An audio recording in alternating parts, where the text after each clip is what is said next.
Welcome to the Silent Hours Tales, where the darkness speaks. Beware what lurks in the shadows. Ethan did not sleep again that night. He lay still, eyes open, listening to the house breathe. It was subtle at first, easy to mistake for wind or settling wood, but the longer he stayed awake, the clearer it became. Inhale, exhale, slow, controlled, like something massive resting just beneath the walls. When morning finally came, light slid through the windows at the wrong angle. The sun was rising from the correct direction, but the shadows inside the house stretched too far, clinging to corners long after they should have retreated. Ethan stood and moved cautiously into the hallway. The floor felt warmer under his bare feet, especially near the walls. He noticed more photographs now. One at the end of the hallway showing him asleep in the bedroom, another in the living room showing him standing at the window staring out into the street. Each photo captured a moment he did not remember living, but the expressions were unmistakable: exhaustion, relief, familiarity. On every frame, the timestamps were wrong. Dates that had not happened yet. Times that extended beyond the present moment. He tore one down, then another. The wall beneath them was smooth and unmarked, as if the images were being held there by memory rather than nails.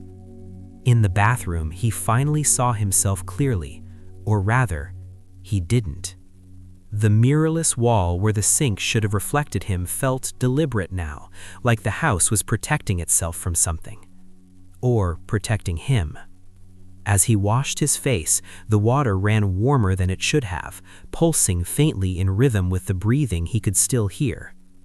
Ethan whispered, "This isn't real," but the house did not respond. It didn't need to. Reality was something it shaped, not something it argued with. By afternoon, the neighborhood felt distant.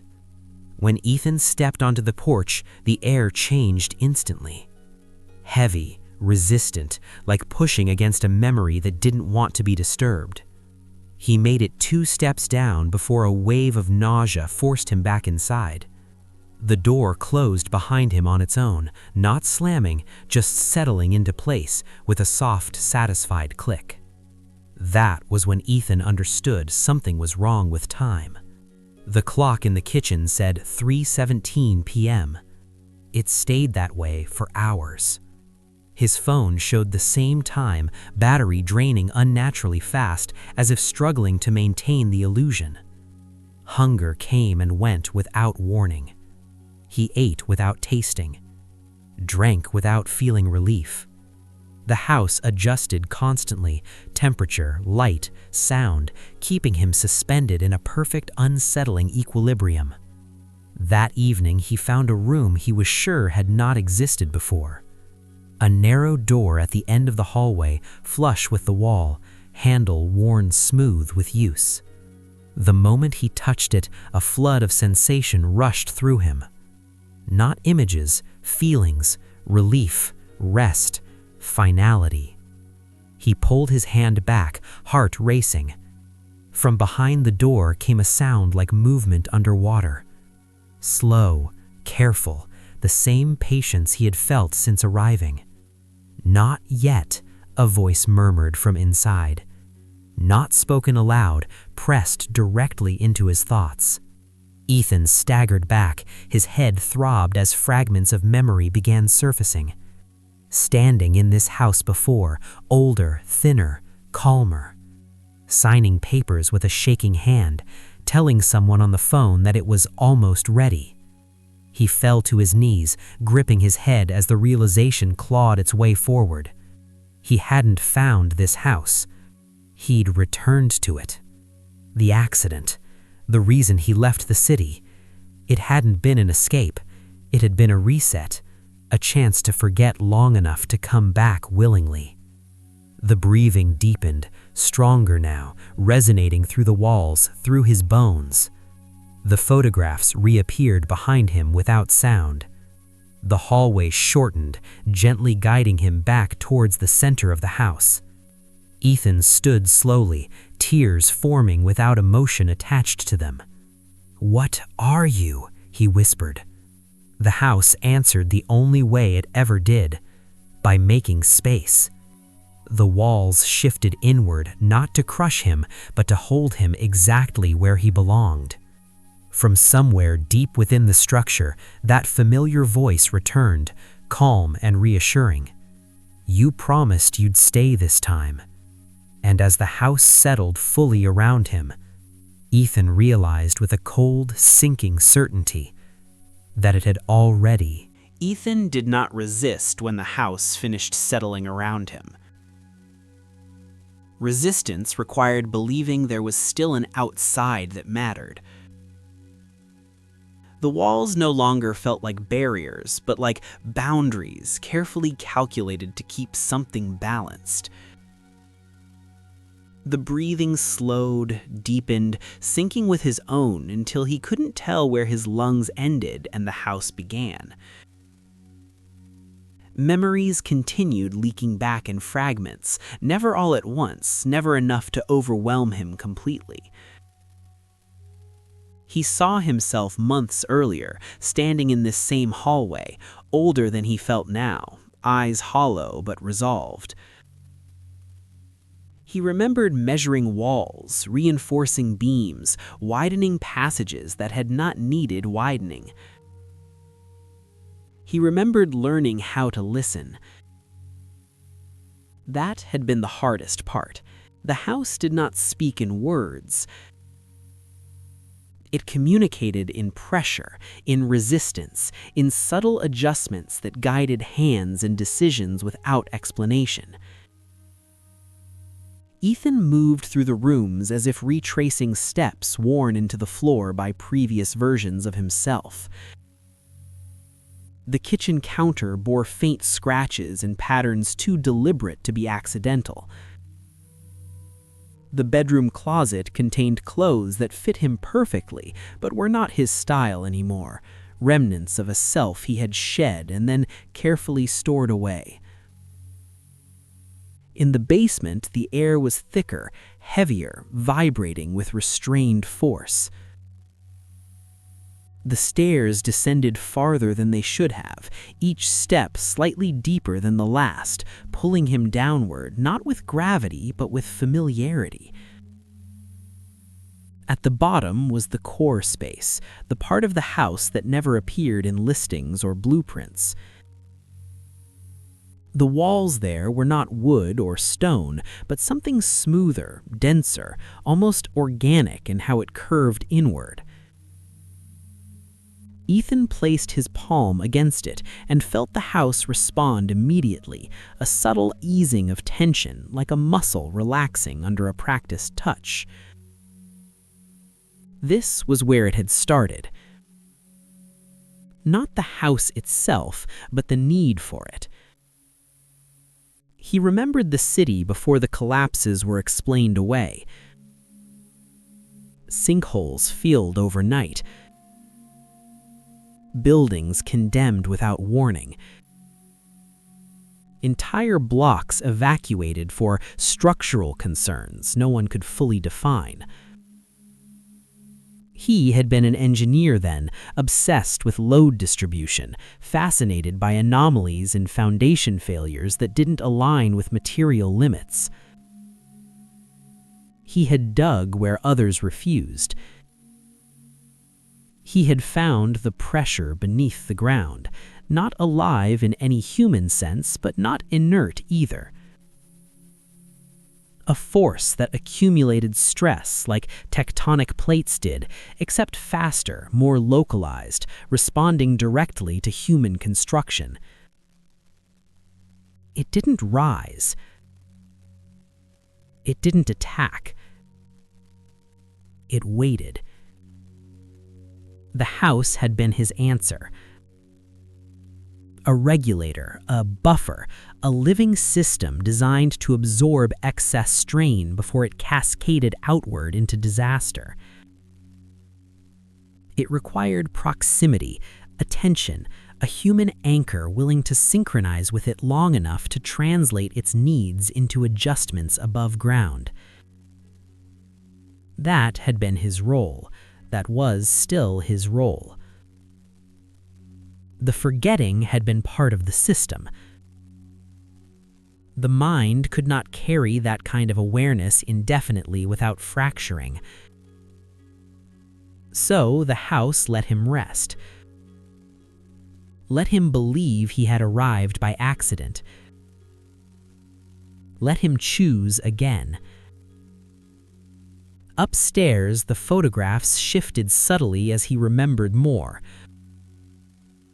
New images appeared, him reinforcing supports beneath the house at impossible angles, him sleeping in the basement chair for days at a time, him staring at the walls with a distant, almost peaceful expression. He felt no fear now, only weight. Responsibility settling back into place. The house needed him fully aware again. The pressure beneath the foundation was increasing.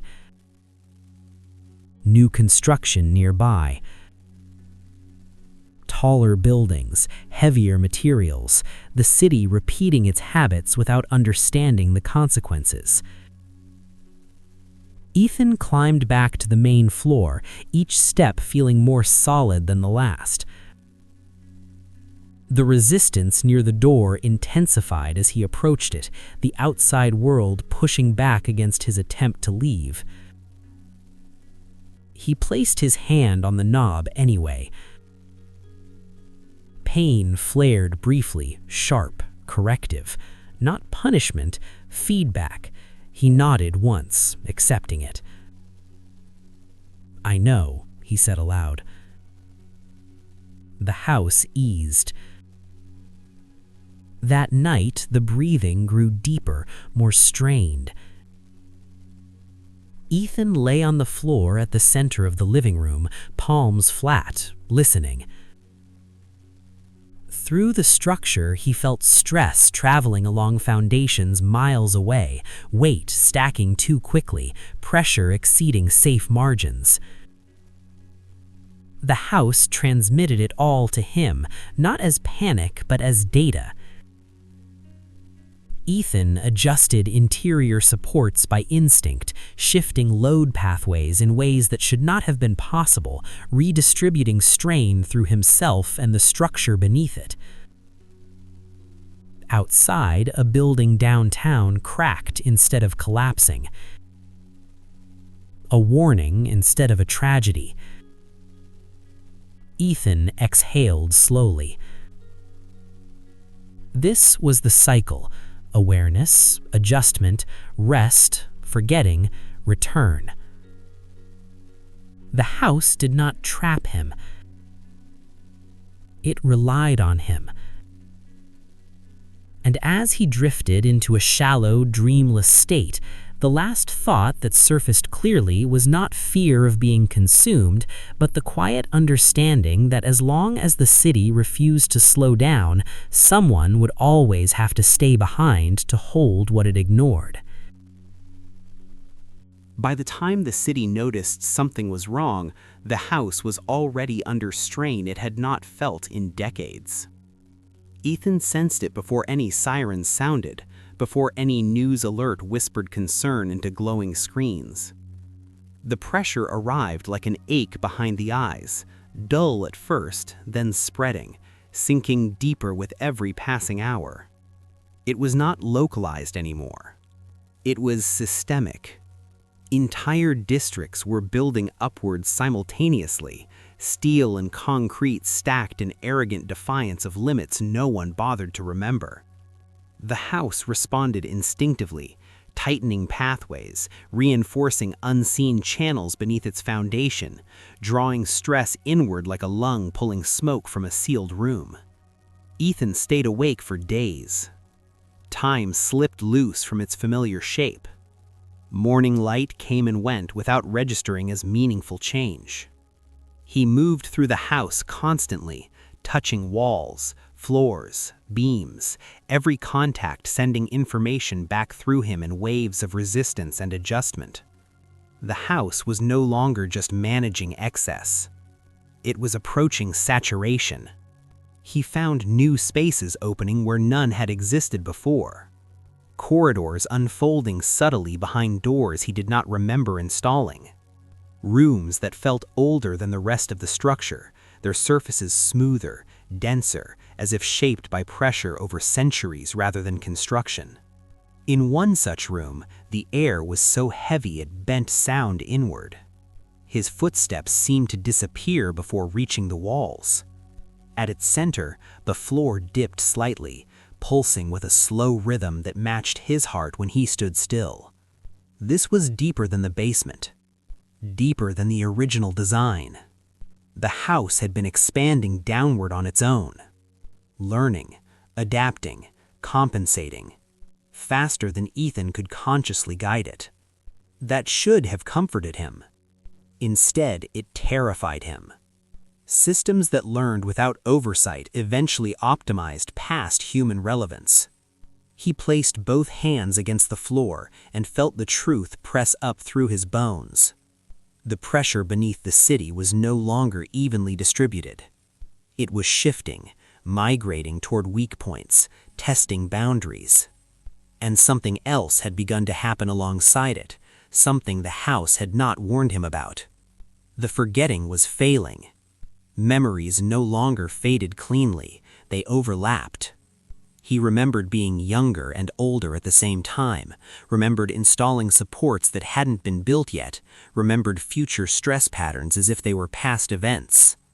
The house was feeding him too much too quickly, not out of malice but necessity.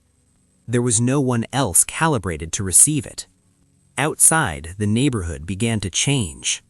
People complained of vertigo, of buildings that felt subtly tilted even when measurements insisted they were level. Cracks appeared in sidewalks overnight, sealing themselves by morning. A subway line shut down after sensors reported impossible pressure readings deep below the tracks. Officials blamed faulty equipment. Engineers quietly disagreed. Ethan felt every denial as added weight. Each refusal to acknowledge limits translated into more strain he had to absorb. The house began to lock itself down. Windows resisted opening, the front door grew heavier, its hinges emitting low, warning groans when touched. This was not imprisonment. It was preservation. The system could not risk losing its anchor during peak load. One night, the pressure spiked violently. Ethan dropped to his knees as pain ripped through his spine, not sharp but compressive, like being squeezed slowly from every direction. He screamed, and the house screamed with him. Walls vibrating, beams flexing, the foundation groaning as it redirected catastrophic stress away from the surrounding blocks. Miles away, a high-rise settled instead of collapsing, its structure deforming just enough to survive. No one knew how close it had come. Ethan lay gasping on the floor long after the vibration eased, hands trembling, vision blurred. For the first time, a forbidden calculation surfaced fully in his mind. Capacity. He was nearing his limit. The house could still expand, reinforce, adapt. But the human interface, the part that translated abstract pressure into conscious adjustment, was finite. He was finite. The house did not argue with this realization. It simply adjusted its behavior around it. New sensations emerged, not commands, invitations. Ethan felt the outlines of deeper integration pathways forming, routes that bypassed pain by sacrificing autonomy. He could let the house take more control. He could become quieter, slower, less individual. In exchange, the load would distribute more evenly. He would suffer less, the city would be safer.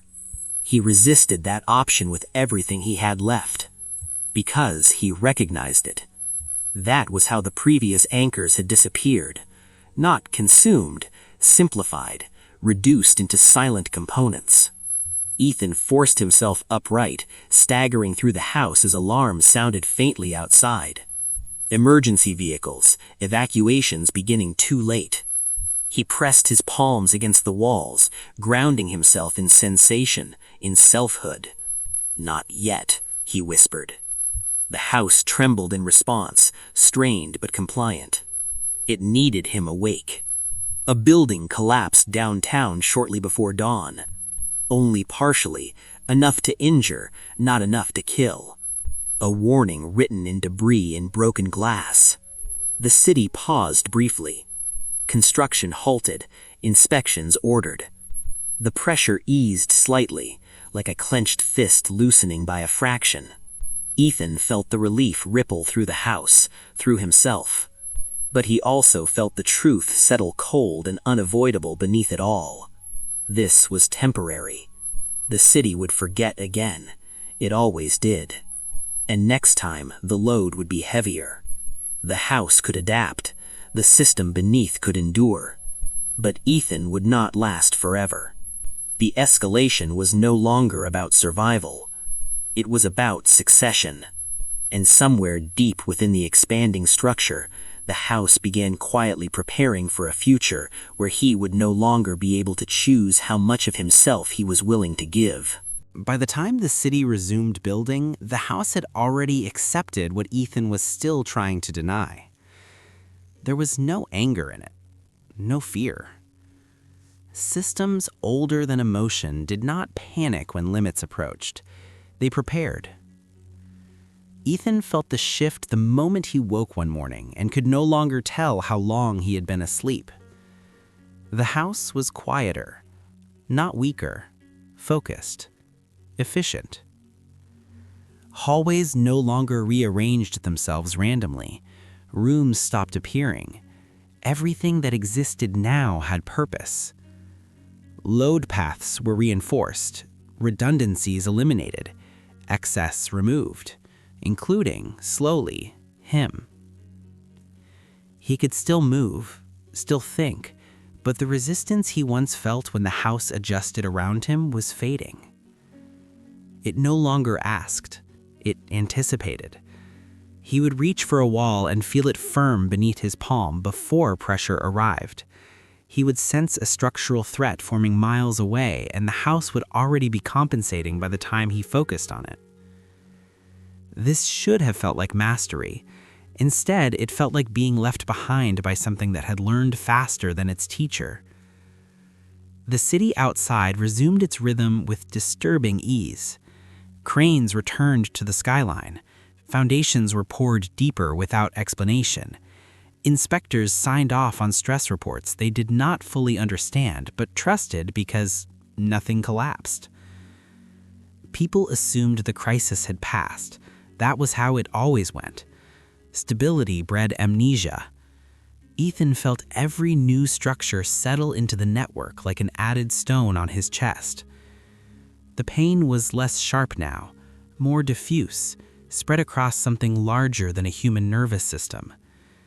He realized with a slow, sinking clarity that this was the trade the house had made. It was sparing him agony by diluting him, turning him into bandwidth rather than will. One night, he found a room he did not remember entering. It was small, centered, perfectly balanced within the house's geometry. The air inside was still, almost sacred. At its center stood a shape forming from the floor upward, not a statue, not yet. A negative space molded precisely to his dimensions, waiting. The house did not push him toward it. It didn't need to. He understood immediately what it represented, a permanent interface, a stabilization point that would never sleep, never hesitate, never resist integration. If he stepped into it, there would be no pain, no screaming surrender, just a gradual loss of edges. Thought would slow, identity would thin. He would become function. The city would be safe. He backed away, heart racing, and for the first time since this began, the house did not adjust to reassure him. It let the imbalance stand. Days passed, then weeks. The signs grew subtler. Elevators that never broke, buildings that settled instead of falling, streets that cracked gently as warnings. The city thrived on borrowed tolerance, never realizing it was being held aloft by something that was reaching the end of its chosen flexibility. Ethan grew weaker in ways no doctor could diagnose. He could feel the load now even when he slept. Dreams flattened into structural diagrams, faces blurred, names lost emotional weight. He was becoming what the house needed him to be, whether he consented or not. The final spike came without spectacle. No sirens, no headlines, just a quiet alignment of failures. A storm, a rushed permit, a tower built too fast on compromised ground. The pressure surged through the network in a single overwhelming wave. Ethan collapsed as the house shuddered, every beam screaming under strain. He felt the calculation complete itself around him with ruthless clarity. This load could not be redistributed further, not without catastrophic loss. The city would not stop. The house could not expand fast enough, and Ethan could not hold it as he was. He crawled toward the central room, every movement an act of defiance and resignation at once.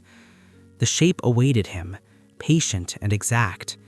He understood then that the true cruelty had never been the integration. It had been the illusion of endless choice. Someone always paid. The only variable was awareness. He placed his hand against the forming structure and felt relief instantly. Not pleasure, but absence of resistance. The house responded, stabilizing around the decision. "I choose," he whispered, not to the house, not to the city, but to himself. He stepped forward. The transition was quiet. Stone rose around him not as a prison, but as alignment. His breath slowed, stretched, merged into deeper rhythms. Pain dissolved into pressure into balance. His thoughts did not vanish, they widened. He felt the city in full for the first time, not as chaos, but as weight and intention layered across space. He felt buildings settle, cranes halt mid-motion as operators hesitated for reasons they could not name. Somewhere downtown, a foundation cracked, just enough to stop a dangerous extension. The crisis passed. Above ground, nothing remarkable happened. No memorials, no news reports. The house on the street remained unremarkable, aging quietly, stubbornly stable. People walked past it every day without looking twice. Beneath it all, Ethan no longer measured time. He did not dream, he did not sleep, but he remained. A conscious distribution of load, a chosen boundary. When the city pressed too hard, the ground resisted gently. When ambition grew reckless, structures leaned instead of falling. The system endured not because it was cruel, but because someone had finally decided to see the cost and carry it willingly. The house no longer searched for a successor. It did not need to. The calculation had closed. And as long as the city continued to forget what it stood upon, something beneath it would remember, quietly, endlessly, holding the weight where no one else would.